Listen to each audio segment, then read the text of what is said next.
कुमार जानते जी, बेंगलोर से। गुरुदेव, आपके चरणों में कोटि कोटि प्रणाम। गुरुदेव, जब से आपको देखा और सुना है, मेरा जीवन ही बदल गया है।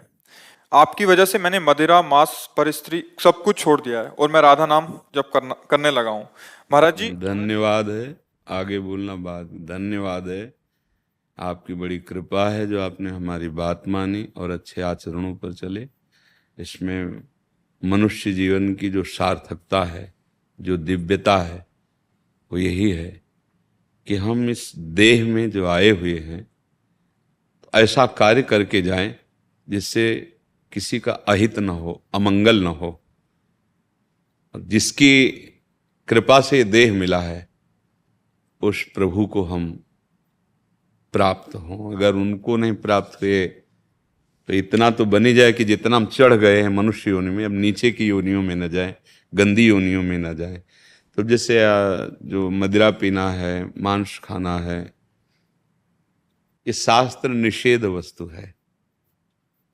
इसमें आप खुद देख लीजिए, जो करते हैं खुद देख लीजिए, प्रमाद स्थिति आती है। जो करना चाहिए वो इस भाव नहीं रहेगा, जो नहीं करना चाहिए उस भाव की बहुत प्रबलता होगी।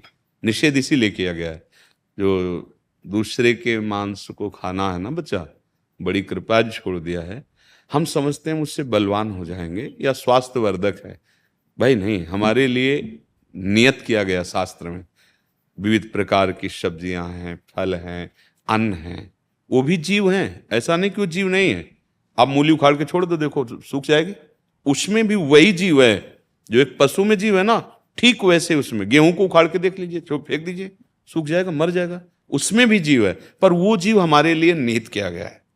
सिद्धांत है ना, वो हमारे लिए है कि आप अन्न पाओ, फल पाओ और बहुत सी भोजन सामग्री है जो प्रकट शरीर में। जैसे हमारे कोई ऐसे काटे, हमें लगता है ना, ऐसे उस जीव को, ये जैसे भी मुर्गा, जो भी पशु हैं, बकराए, भैंसे आदि पशु, ये सब जीव हैं। हाँ, जो राक्षस हैं वो अपना जाने। आप मनुष्य देह में हैं और पुष्टता, जिसे बल कहते हैं, वो तुम्हारे वीर्य में होती है। जिसको तुम खिलवाड़ समझते हो वो खिलवाड़ नहीं, तुम्हारी जीवनी शक्ति है। यदि संयम से, ब्रह्मचर्य से रहो तो ना उतनी घी में ताकत है, ना दूध में ताकत है, ना किसी भी पदार्थ में ताकत जो तुम्हारे ब्रह्मचर्य में ताकत है। हमारे अंदर जो भावता है कि बल बलिष्ठता के लिए तुम्हें लग सकता है, लेकिन तुम बलवान नहीं हो सकते। बलवान उसे कहते जो काम पर विजय प्राप्त करे, क्रोध पर विजय प्राप्त करे, अंदर के शत्रुओं को पराजित करे।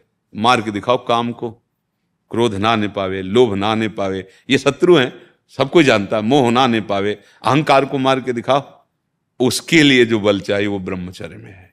शुद्ध ज्ञान, शारीरिक बल भी, आध्यात्मिक बल भी, दिव्य भाव, दिव्य स्मृति, हर अंग में विशेष स्फूर्ति। आवेश आ जाए तो कुछ भी कर सकता है, वो सारा कुछ ब्रह्मचर्य में। पर वो वही रह सकता है जो संयम से चलता है, शुद्ध आहार रहता है। तो हम धन्यवाद देते हैं कि आपने शराब छोड़ा।